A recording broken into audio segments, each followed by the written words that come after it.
Hello प्यारे साथियों, नमस्कार। मैं विपिन कुमार मौर्य स्वागत करता हूं आपके नए यूट्यूब चैनल में। जैसा सब आपको पता है, मैं हिंदी क्लास पढ़ा रहा हूं। कल किसी कारणवश थोड़ा स्वास्थ्य में दिक्कत आ गई थी।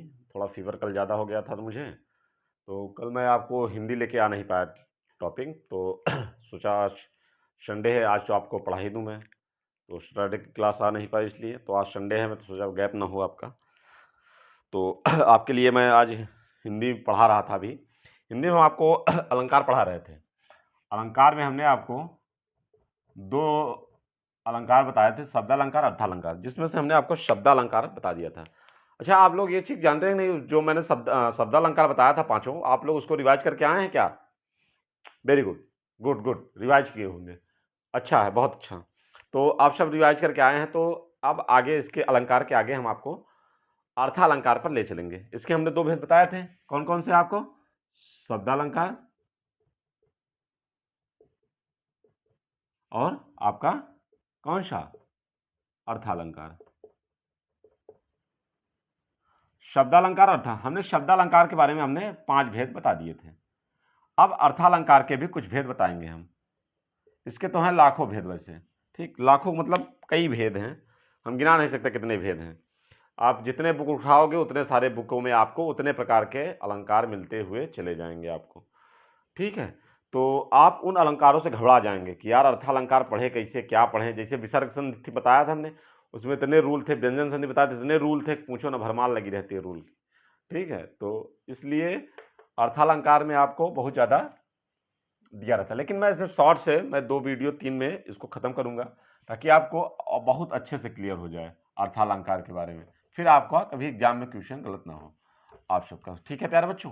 ओके, ठीक है, बढ़िया बढ़िया, आप सब समझ रहे हैं हमारी बातों को। तो इसलिए आप लोग बढ़िया से पढ़ते रहें मन लगा के। तो सबसे पहले आज हम आपको अर्थालंकार पे ले चलेंगे। अर्थालंकार पे आज हम आपको सबसे पहले जो अलंकार बताएंगे वो आपको उत्प्रेक्षा अलंकार। आप सब हेडिंग डाल लें, अर्थालंकार, अर्थालंकार,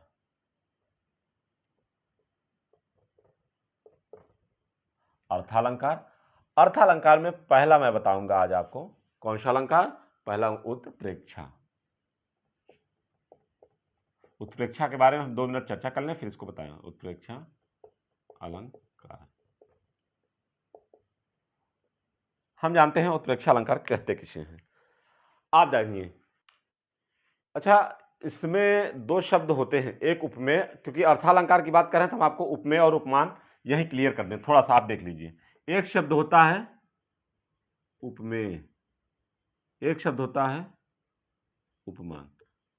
ये आपको दोनों बहुत कंफ्यूज करेगा कि सर ये दोनों का अर्थ का मतलब क्या है। कहेगा कि उपमेय में उपमान का भेद रहित अलंकार हो, उपमेय में उपमान में आप के तो उपमेय उपमान को एक मान लिया जाए। इस तरह के शब्द आपको बार बार रिपीटेड मिलते रहेंगे, तो आप इनको एक जगह नोट कर लीजिए, ये दोनों का अर्थ का मतलब क्या है, ताकि आप इसको कभी कंफ्यूज न हो।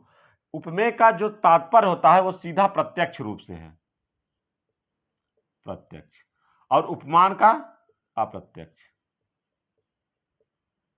अप्रत्यक्ष और अप्रत्यक्ष का मतलब, प्रत्यक्ष जो साक्षात दिख जाए, अप्रत्यक्ष जो दिखे ना, जिसके बारे में हम केवल बात कर सकें, वो आपका अप्रत्यक्ष हो गया। तो प्रत्यक्ष क्या है? प्रत्यक्ष का जो स्वरूप है वो आपका, प्रत्यक्ष का जो स्वरूप है, जैसे शरीर आपका क्या है? प्रत्यक्ष है, दिखाई देता है हमें, शरीर से संबंधित आप समझ लीजिए, ठीक है। तो शरीर से संबंधित चीजें क्या है? प्रत्यक्ष है, दिखाई देती है हमें, शरीर से जो संबंधित। अप्रत्यक्ष जैसे हमें दिखाई नहीं दे रहा, तो उसकी तुलना हम कैसे कर सकते हैं? जैसे प्रकृति, प्रकृति हमें दिखाई देता है क्या? प्रकृति हमें दिखाई देता है, प्रकृति से संबंधित हो जाएगी। तो उपमेय का अर्थ है हमारा जो वर्तमान में हमें दिखाई दे, जो साक्षात में हमें दिखाई दे, वो हमारा आपका उपमान हो गया, और उपमेय हो गया। और उपमान का अर्थ है जो अप्रत्यक्ष रूप से, यानी जो हमें आपको दिखाई ना दे, वो हमारा आपका उपमान की श्रेणी में आएगा, ठीक है। ठीक प्यारे बच्चों, समझ गए कि नहीं समझ गए? इसको आप समझ पाए? तो इसको जैसे उपमा, उपमेय में क्या होता है, आप एक चीज समझिए। उपमेय जो है जिसकी तुलना की जाए, इसमें जिसकी तुलना की जाए, लिख लीजिए एक तरह से, जिसकी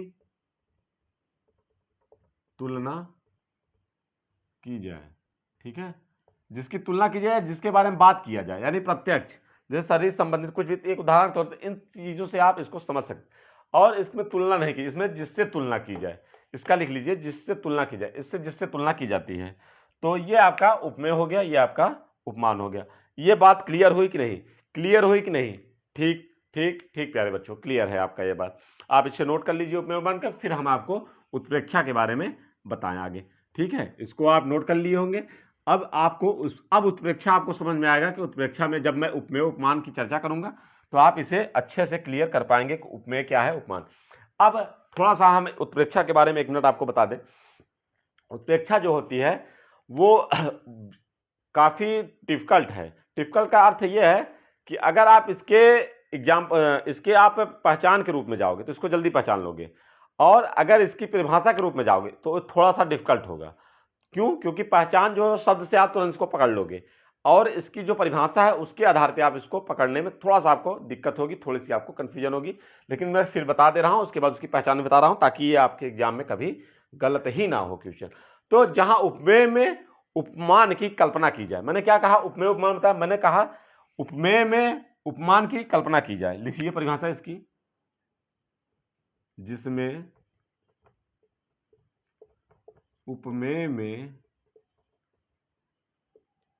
उपमान की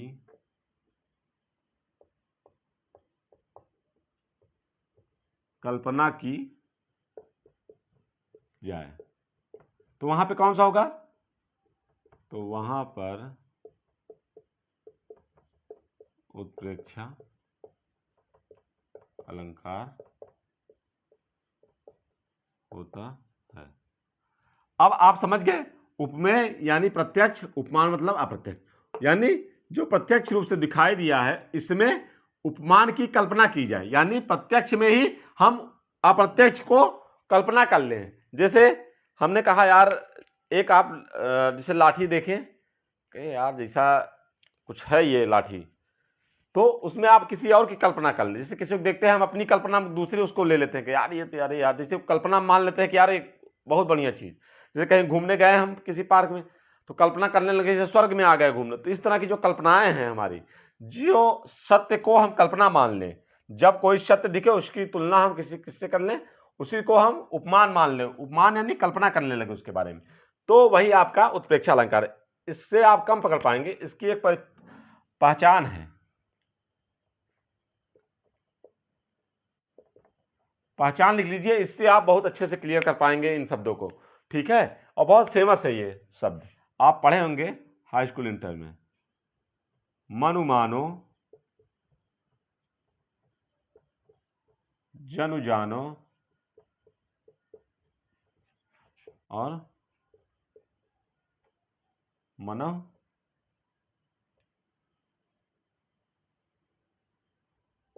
जना।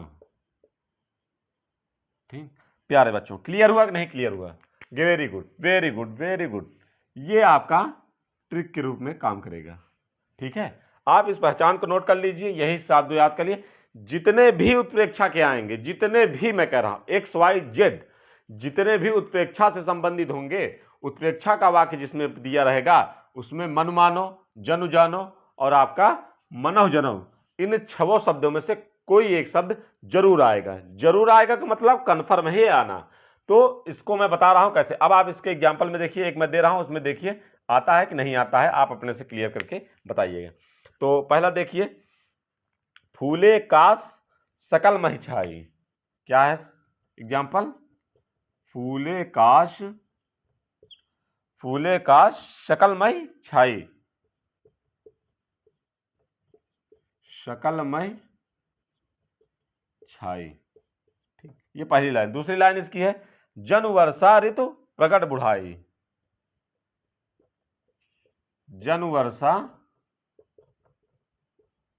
ऋतु प्रगट बुढ़ाई।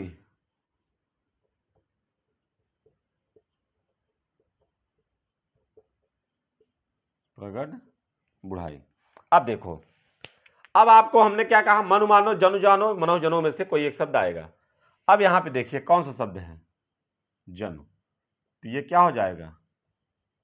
उत्प्रेक्षा।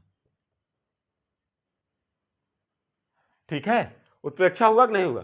तो इसी तरह हम और शब्दों को पहचान सकते हैं। हम एग्जाम्पल नंबर 2 पे आते हैं। दूसरा एग्जाम्पल देखिए, एग्जाम्पल नंबर आपका 2।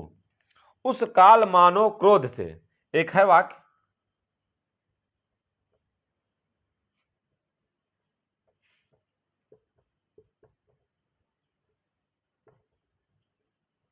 क्रोध से सोता हुआ बादल जला, ये वाला है नहीं, उस काल मानो क्रोध से सोता हुआ बादल, इस तरह जो वाक्य पूरा है कविता, वो आपका किस में आ जाएगा, वो आपका आ जाएगा उत्प्रेक्षा में। तो यहां देखो मानो शब्द आ गया, मनु मानो, मनु मानो, तो मानो शब्द। तो इसलिए मैं बता रहा हूं कि उत्प्रेक्षा की जितने भी एग्जाम्पल आप देखेंगे, जितने भी एक्स वाई जेड, उसमें सब में आपका आ ही जाएगा। क्या आ जाएगा,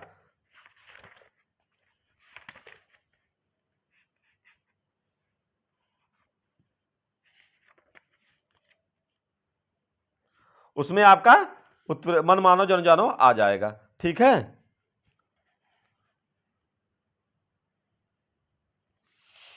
अब देखिए एक और मैं दिखाता हूं, एक और,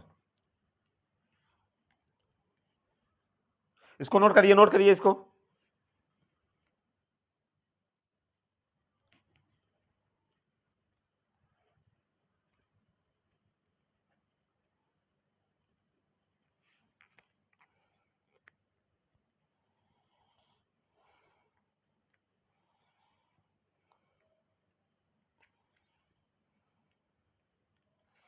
नोट कर लिए, ठीक है, ठीक है।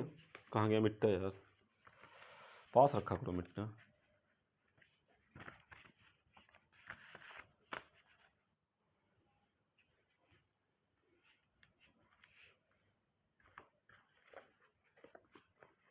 ठीक, एक और देखता हूं, बहुत अच्छा एग्जाम्पल है, बहुत अच्छा, बहुत प्यारा एग्जाम्पल, अभी मैं नोट कराता हूं। तीसरा एग्जाम्पल नंबर 3, तीसरा एग्जाम्पल देखिए, बहुत प्यारा एग्जाम्पल है। जान पड़ता नेत्र देख बड़े बड़े, क्या लिखा है, जान पड़ता देख नेत्र क्या बड़े बड़े। ठीक, हीरको के गोल नीलम है जड़े, हीरको के गोल नीलम है जड़े, गोल नीलम है जड़े। ठीक है, और देखो, पद रागों के से अधर मानो बने, पद पद रागों से, पद रागों से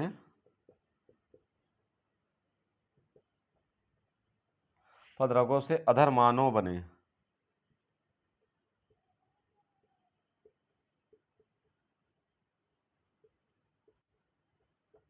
ठीक, मोतियों से दांत निर्मित है गने,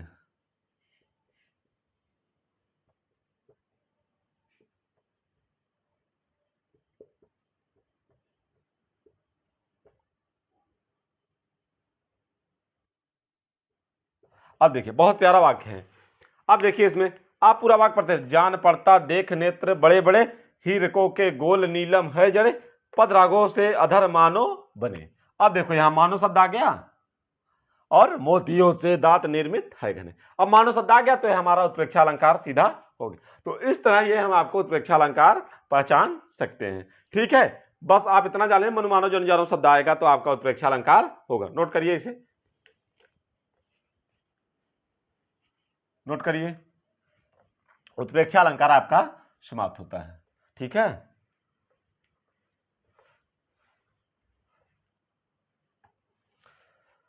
जो पढ़ा रहा हूं बेटा ऐसा कहीं पाओगे नहीं आप सब बच्चों। ठीक है, दूसरा देखिए उत्प्रेक्षा अर्थालंकार का दूसरा, दूसरा हम आपको बताएंगे उत्प्रेक्षा अलंकार का कौन सा अलंकार। उत्प्रेक्षा का अब आ जाएगा आपका उपमा अलंकार।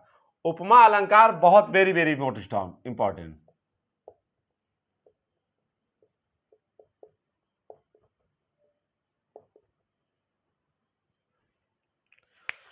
उपमा अलंकार, उपमा का अर्थ क्या है, आप कोई बता सकते हैं? उपमा, उपमा, उपमा यानी जब कहीं तुलना शब्द आ जाए। उपमा किसे कहते हैं? उपमा का तात्पर्य है तुलना से। जब हम किसी की तुलना करने लगे किसी दूसरे व्यक्ति से, तो वही उसकी उपमा है। कहता नहीं आदमी कि यार उसकी उपमा की जा रही है। उपमा यानी तुलना की जा रही है किसी से।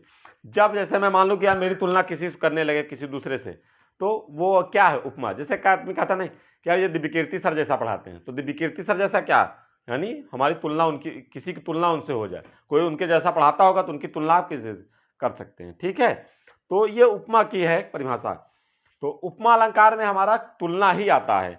जब हम उपमेय का उपमान से तुलना करने लगे, उपमेय का किससे तुलना करें? उपमान से, यानी जो आपका प्रत्यक्ष है उसकी तुलना किससे करें? हम अप्रत्यक्ष से करने लगे, जो है ही नहीं उससे हम करने लगे, या जो मौके दिखाई न दे तो उसकी हम तुलना करने लगे, तो आपका अप्रत्यक्ष कहलाता है। ठीक है, तो उपमा अलंकार की आप परिभाषा लिख लीजिए, जब किसी दूसरे की तुलना, किसी वस्तु की तुलना किसी दूसरे हो जाए। परिभाषा लिखिए, किसी वस्तु की तुलना किसी दूसरे वस्तु से,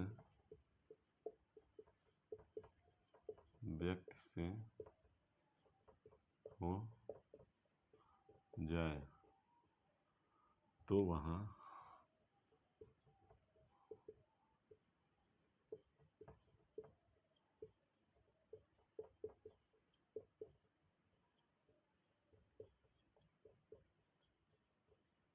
उपमा अलंकार होता है। अब इसको आप समझ पाए नहीं? उपमेय और उपमान का हमने आपको बता दिया था क्या कि उपमेय, अब इसमें देखिए तीन होते हैं उपमेय में। एक तो आपका उपमेय, एक आपका उपमान, ये आपका साधारण धर्म। इनका मतलब समझ लीजिए, क्योंकि उपमेय जब मैं पढ़ा रहा हूं तो इनका मतलब तीनों का, दो का मतलब तो मैं बता दिया हूं, तीसरे का नहीं बता, साधारण धर्म का मतलब नहीं बता। तो उपमेय का मतलब तो मैं बता दिया था कि ये प्रत्यक्ष रूप से अभी बताया हूं, और उपमान का अर्थ होता है अप्रत्यक्ष। ठीक, इन दोनों को मैं बता दिया हूं, इनके बारे में आप जान रहे हैं। आपका बचता है सामान्य धर्म। सामान्य धर्म क्या है? ठीक, जो दोनों में उपस्थित हो। किसमें? दोनों में, उपमेय और उपमान में जो दोनों में उपस्थित हो, तो उसी को हम साधारण धर्म कहते हैं। जो दोनों में उपस्थित हो, जो दोनों में उपस्थित, किसमें? उपमेय और उपमान में, इसलिए इन्हें हम साधारण धर्म कहते हैं। उपमेय उपमान दोनों में उपस्थित, दोनों उपस्थित। ठीक है, उपमेय और उपमान दोनों उपस्थित हो तो उसी को हम साधारण धर्म कहते हैं। अगर साधारण धर्म शब्द कह दिया जाए तो वो उपमेय उपमान की परिभाषा को दिखाने लगता है। नोट करिए इसके, तो इसको भी मैं वाचक शब्द बता दूं जिनसे आप पहचान सकते हैं। ट्रिक, ट्रिक ही है, बाकी उपमेय उपमान तुलना किया रहेगा, आप उसको देख के बता। पहले मैं देख के बताऊंगा, इसको भी लिख लीजिए, फिर मैं देख के बताऊंगा उसको भी, दोनों में। इसको नोट करिए पहले।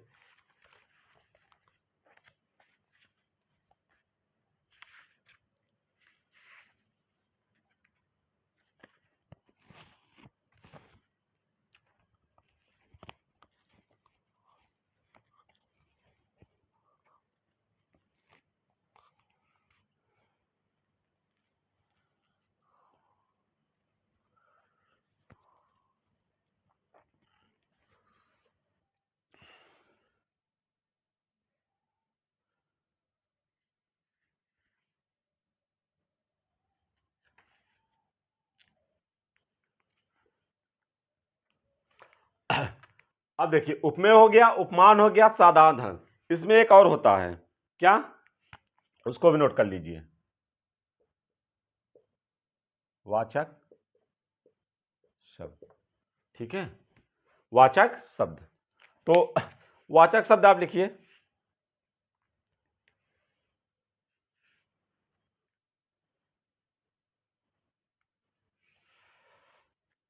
वाचक शब्द।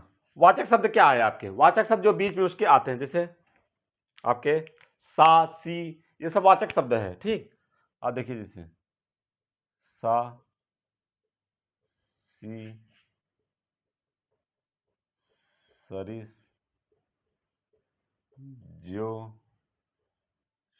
से शी सरिस ज्यो शी सरिस ज्यो समान सकल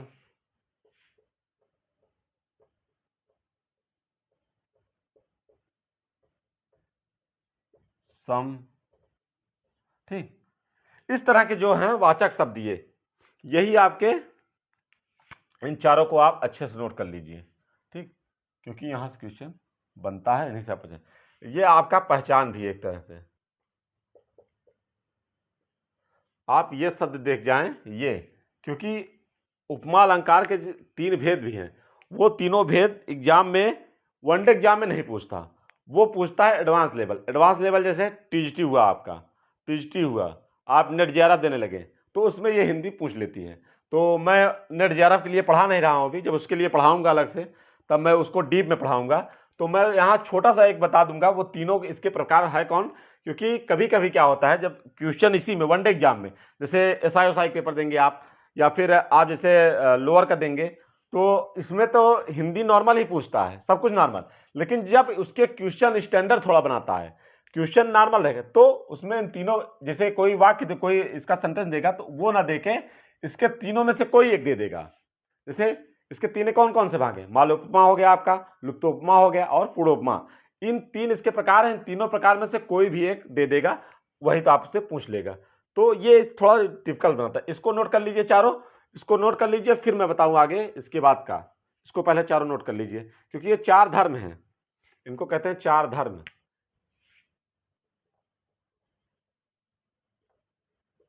ठीक है, 4 धर्म है ये, उपमेय, उपमान, साधारण धर्म और वाचक शब्द।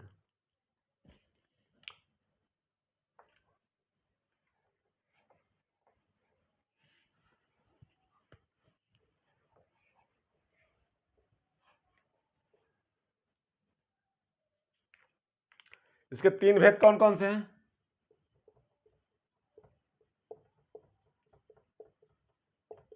अभी इसका एग्जांपल नहीं बता रहा हूं, बताऊंगा अभी। इसके 3 भेद हैं। पहला पूर्णोपमा अलंकार, दूसरा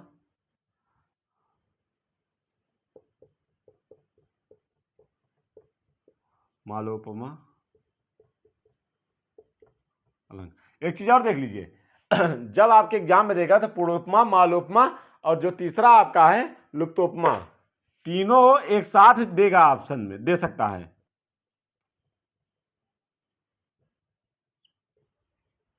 क्वेश्चन अभी मैं बता रहा हूं किस तरह पूछेगा।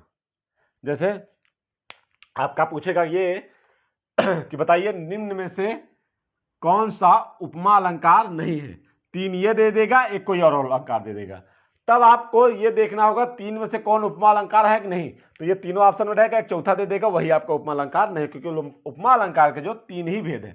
तो वही पूछ लेता है एग्जाम में करके कि बताइए निम्न में से कौन से उपमा अलंकार है, तब आपको ये कंफ्यूज करता है और यही आपसे पूछ भी लेता है। थोड़ा गला सा बैठा है स्वास्थ्य सही नहीं होने के कारण, फिर भी तो ज्यादा तेज बोल नहीं पा रहा हूं, तो इसलिए ये इसके प्रकार हैं। तो उपमा अलंकार ना देखे ये तीनों। अभी मैं जब टीएसटी के लिए स्टूडेंट पढ़ाता तो इसमें आपके वनडे एग्जाम में पूछेगा ना, इसलिए मैं इसके डिटेल नहीं बता रहा, क्योंकि डिटेल बताऊंगा तो बहुत लंबा हो जाएगा। तो इसलिए आप इन तीनों को नोट कर लीजिए, क्योंकि उपमा अलंकार ना देखे, ये तीनों में से कोई भी अलंकार आपको पूछ सकता है एग्जाम में, जब पेपर थोड़ा सा स्टैंडर्ड बनाएगा। तो आप इसको नोट कर लीजिए उपमा अलंकार की।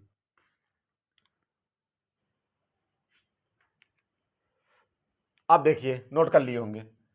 अब मैं इसके एग्जाम्पल पे चलता हूं। एग्जाम्पल नंबर आप 1 देखिए, इसके एक एग्जाम्पल देखेंगे तब आपको ये समझ में चीजें आ जाएंगी। ठीक है, एग्जाम्पल नंबर 1, वाचक शब्द हमने आपको बताया था, वाचक शब्द बताया था कि नहीं, वाचक शब्द आप फिर से देख लीजिए। यहां वाचक शब्द से इसकी पहचान होती है, तुलना तो आपको दिखेगा ही दिखेगा। मैं पहले तुलना करूंगा, उसके बाद वाचक शब्द पे आपको ले जाऊंगा, तब आप समझ पाएंगे। शा, शी, शम, सरस, ठीक, सा शम सरिस हो गए, सा शम सरिस, और आपका जो समन सकाल, जो शकल से, और बस सा शी शम सरिस जो शकल समान, समान लिखेंगे नहीं, समान लिख लीजिए, एक शब्द और है समान। तो इस तरह के जो शब्द होंगे बीच में। अब देखो इसके एग्जाम्पल पे चलिए, ये आप इसको ट्रिक समझ लीजिए, ये ट्रिक ही है, चौथा धर्म इसका, ठीक है। तो इसके एग्जाम्पल चलते हैं, एग्जाम्पल नंबर 1। पहला एग्जाम्पल देखिए इसका, नील गगन सा शांत हृदय था हो रहा। देखिए नील गगन सा शांत,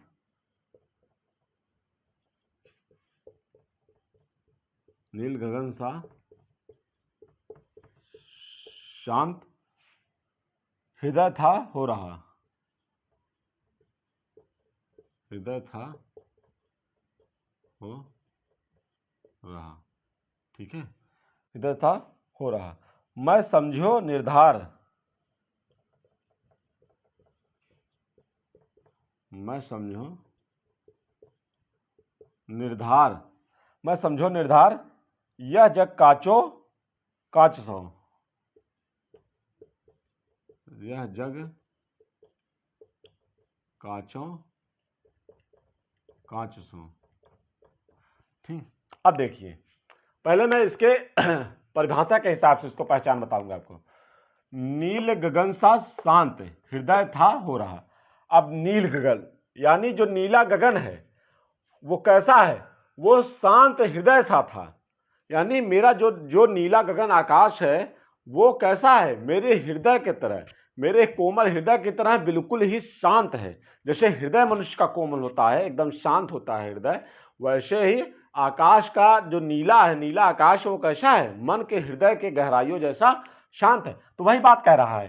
तो अब आप देखिए वाचक शब्द से इसके पहचान करेंगे, तो वाचक शब्द ये क्या है, सा, तो ये आपका सा भी हो गया। अगर आपको परिभाषा नहीं आ रहा है तो आप इसको वाचक शब्द को याद कर लीजिए, वाचक शब्द बीच में कहीं ना कहीं अवश्य मिल जाएगा आपके एग्जाम्पल में। एग्जाम्पल नंबर 2 को हम करेंगे, आप इसको और अच्छे से क्लियर कर पाएंगे। एग्जाम्पल नंबर 2 देखिए, एग्जाम्पल नंबर 2, एग्जाम्पल 2 देखिए आप,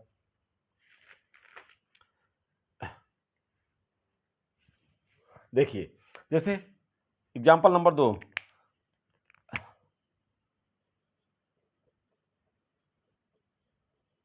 हाय फूल सी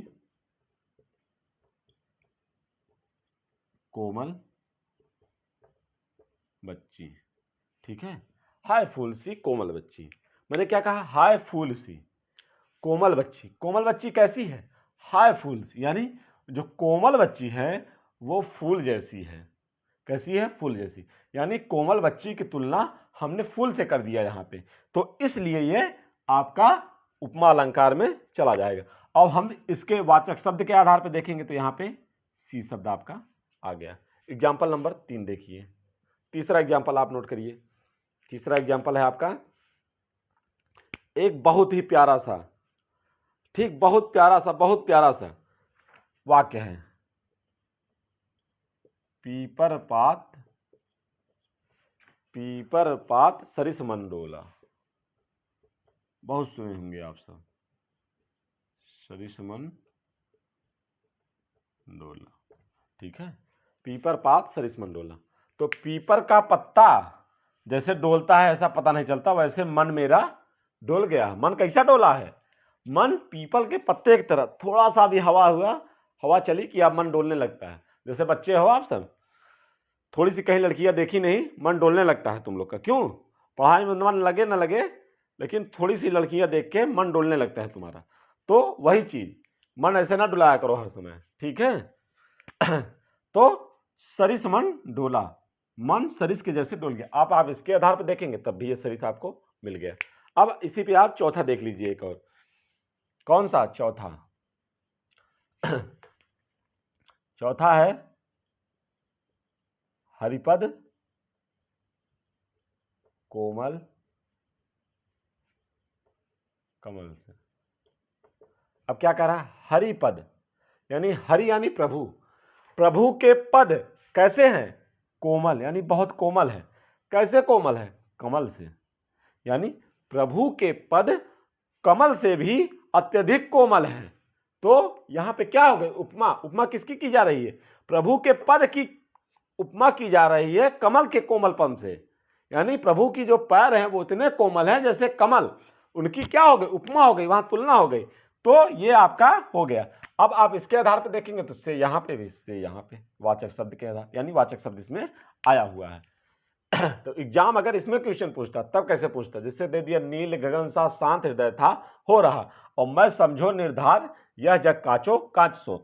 तो जब इसमें एग्जाम्पल देगा तो पूछेगा निम्न में से कौन सा अलंकार है? तो आपको पहला ऑप्शन देगा क्या? मालोपमा। दूसरा देगा उत्प्रेक्षा। तीसरा देगा श्लेष। चौथा देगा कोई नहीं। ठीक, तब आपको देखना है। अब इसमें आप तो देख लिए इसको फट से, सा शब्द है और इसकी तुलना नील की तुलना, नील गगन की तुलना कर रहे हैं कोमल हृदय से, शांत हृदय से। तो यह उपमा आएगा। अब उपमा तो इसमें दिया नहीं है, तो आप क्या मारोगे? बताओ क्या मारोगे आप? तब आप देखेंगे माल उपमा का ही एक पार्ट है मालोपमा, तो आप यहाँ पे मालोपमा मार देंगे। ठीक है, समझ में आएगा नहीं? तो इस तरह आप इसको मारेंगे। नोट कर लीजिए इसे। तो ये आपका उपमा अलंकार समाप्त हो। नोट कर लीजिए 1 मिनट के अंदर जल्दी से।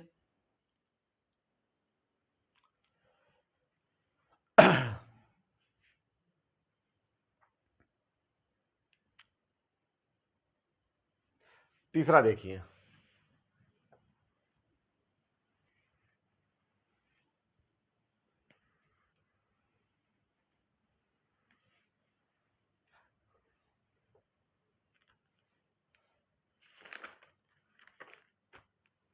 तीसरा देखिए,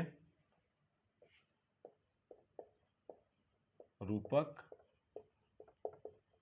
अलंकार। रूपक अलंकार। अब इसमें देखिए रूपक यानी एक के समान दूसरे को मान ले। जैसे मैं कहूँ यार इसका रूप उसके जैसा है, तो तुलना नहीं है यहाँ। मैं अपने आप जैसे कह दूँ मैं ही ब्रह्मा हूँ, यानी मैं अपने रूप को ब्रह्मा के समान मान लिया। तो यही क्या है आपका रूपक अलंकार। तो रूपक में क्या है परिभाषा इसकी? जब उपमेय का उपमान दोनों एक हो जाए। लिखिए, जब उपमेय व उपमान दोनों क्या हो जाए? एक हो जाए, तो वहां रूपक अलंकार होता है। ठीक है, एग्जाम्पल देखिए इसके, वहां रूपक अलंकार होता है। ठीक, या इसको एक और लिख सकते हैं, अर्थात एक के समान दूसरा मान लिया जाए। एक के समान दूसरा क्या किया जाए? मान लिया जाए। एक के समान दूसरे को मान लिया जाए, तो वहां क्या हो जाता है आपका? वहां आपका रूपक अलंकार हो जाता है। अब आप इसके एग्जाम्पल पे देखिए, कब हम मानेंगे एक के समान ये दूसरा हो गया? जब हमें लगे कि यार कि हम अपने आप की तुलना किसी दूसरे से ना कर रहे हैं, बल्कि हम अपने आप को खुद ही मान ले रहे हैं कि हम ब्रह्मास्मि, मैं ही ब्रह्मा हूं। तो इस तरह के वाक्य क्या हो जाएंगे? आपके रूपक अलंकार में हो जाएंगे। तो रूपक अलंकार की पहला एग्जाम्पल लिखिए, माया मैं तो चंद्र खिलौना लई हूं। पहला एग्जाम्पल, माया मैं तो चंद्र खिलौना ले हूं। ठीक है, अब देखो भगवान श्री कृष्ण जब बचपन थे छोटे में, तो उन्होंने अपनी मां को कहा कि मैया मैं तो चंद्र खिलौना ले हूं। यानी चंद्रमा को भगवान श्री कृष्ण क्या मान लिए? वहां पे खिलौना मान लिए भगवान श्री कृष्ण। अब यहां खिलौना की तुलना नहीं कर रहे हैं, या चंद्रमा की तुलना खिलौना से नहीं कर रहे हैं, बल्कि उन्होंने चंद्रमा को ही खिलौना मान लिया। क्योंकि वो कह रहे हैं कि मैया मैं तो चंद्र खिलौना लाई हूं, यानी उन्होंने चंद्रमा को खिलौना समझ लिया। कौन? भगवान श्री कृष्ण ने। तो ये चंद्रमा आपका क्या हो गया? उपमेय, और खिलौना आपका उपमान। क्यों? क्योंकि अब ये दोनों एक हो गए हैं, यहां पे दोनों एक हो गए। अब उपमेय भी वही है, उपमान भी, यानी चंद्रमा को ही खिलौना मान लिया, खिलौना को ही उन्होंने चंद्रमा कह दिया, इसलिए दोनों एक हो गए। मैया मैं तो चंद्र खिलौना लई हूं। अब दूसरा देखिए, जैसे एक बहुत फेमस लाइन है, सॉन्ग भी बहुत अच्छा है, पायो मैं तो राम रतन धन पायो। बाद में गाना बन गया, पहले लाइन ये कृष्ण भगवान के लिए थी। पायो जी मैं तो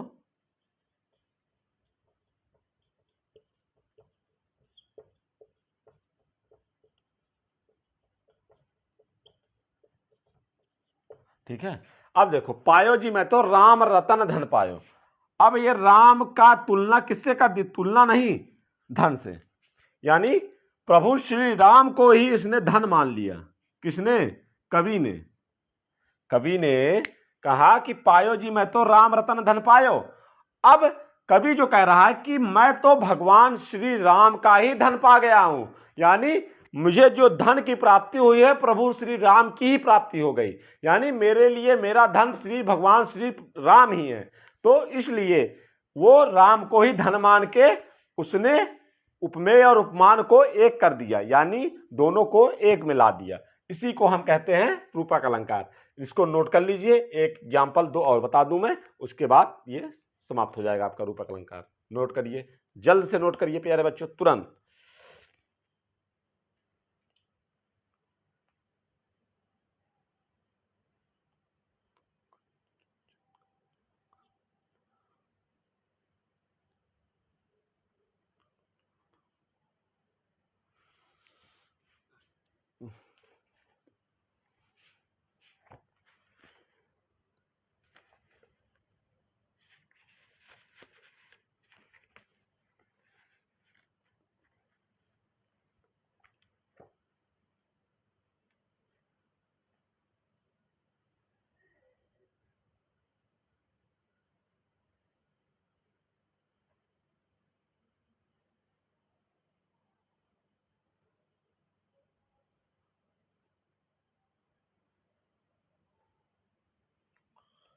नोट कर लिए? ठीक है, एक और नोट करिए, बहुत प्यारा एग्जाम्पल है, मिला है, बहुत प्यारा। देखिए क्या कह रहा है कवि कि उदित उदयगिरि मंच पर,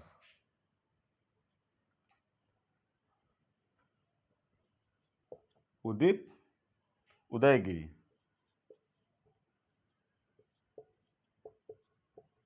उदित उदयगिरि क्या? मंच पर, उदयगिरि मंच पर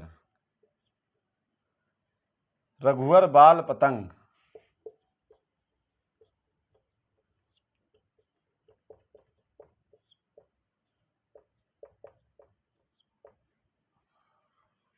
और विकसे संत सरोज जवन।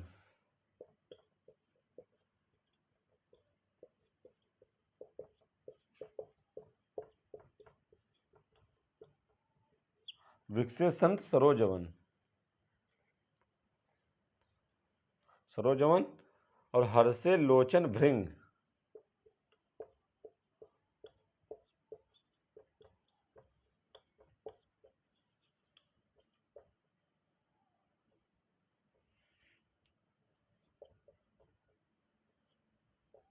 आप देखो, इसकी देखिए तुलना, उदित उदयगिरि मंच पर, उदित उदयगिरि मंच पर, उदित उदयगिरि मंच पर क्या कह रहे हैं? रघुवर बाल पतंग, यानी रघुवर बाल पतंग के समान है, यानी समान है मतलब रघुवर ही बाल पतंग को मान लिया गया है। और विकसे संत सरोजवन हर्षे लोचन भृंग, इसमें एक चीज जो आप देख रहे होंगे वो है यहाँ पे क्या? योजक चिन्ह। क्या? योजक चिन्ह। तो नोट करके लिख लीजिए, यहां भगवान रघुवर को बाल पतंग की तरह मान लिया, यानी मंच पे गिर गए, कैसे गिर गए? बाल पतंग की तरह। रघुवर। ठीक है, तो नोट करके लिखिए। जब आप उससे नहीं पहचान पाए इस शब्द को तो योजक चिन्ह से, तो यहां नोट करके लीजिए, कभी कभी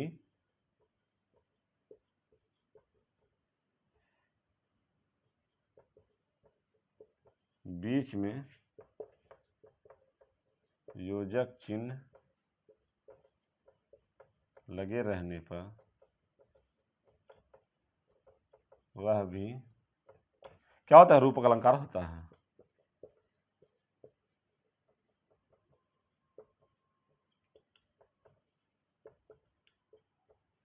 ठीक है, तो ये आपके एग्जाम्पल समाप्त हुए हैं प्यारे बच्चों। आप सब अब इसको नोट कर लीजिए अच्छे से, और आप इसको अच्छे से मन लगा के पढ़ लीजिए। 1 मिनट नोट कर लीजिए, फिर मैं अपनी बात खत्म करता हूं। गुड, ठीक है, तो आप सब इसको बढ़िया से नोट कर लीजिए, इसको बढ़िया से पढ़िए। आज हमने अर्थालंकार में आपको 3 अलंकार बताए। कौन कौन से? आपको उत्प्रेक्षा अलंकार, उपमा अलंकार और रूपक अलंकार। इन तीनों को हमने अच्छे से बताया, इसके एग्जाम्पल अच्छे से बताए। अगर आपको फिर भी कोई डाउट रह गया हो तो आप कमेंट कर दीजिए नीचे, मैं उसको बता दूंगा। और मैं टेलीग्राम पे इसके पीडीएफ की पूरी लिस्ट भेजूंगा। कम से कम एक में 15-20 में एग्जाम्पल लूंगा और इसका एक्सप्लेनेशन और कैसे क्वेश्चन एग्जाम पूछता है उस तरह के मैं आपको इसमें बताऊंगा, ताकि आप इसकी प्रैक्टिस कर सके टेलीग्राम पे और इसको अच्छे से रिवाइज कर सके, ताकि आप फिर कभी इसको भूले ना और कभी कंफ्यूजन आपको ना हो। तो टेलीग्राम उसमें लिंक में दिया गया है, आप उससे जुड़िए। आप लोग बहुत अच्छा कर रहे हैं, बहुत बढ़िया। आप लोग ऐसे धीरे निरंतर पढ़ते रहिए, मन लगा के पढ़ते रहिए, ताकि आपका भविष्य उज्जवल हो। और क्योंकि वैकेंसियां सब लगी हुई हैं, इसलिए आप सब बहुत मन लगा के पढ़िए। चलिए मिलते हैं नेक्स्ट वीडियो में। आप अपने दोस्तों के साथ हमारे वीडियो को लाइक सब्सक्राइब करते रहिए, दोस्तों के साथ चैनल को शेयर करते रहिए। बहुत बहुत धन्यवाद आप सबका। मैं फिर से स्वागत करता हूँ आपका। वंदे मातरम, जय हिंद।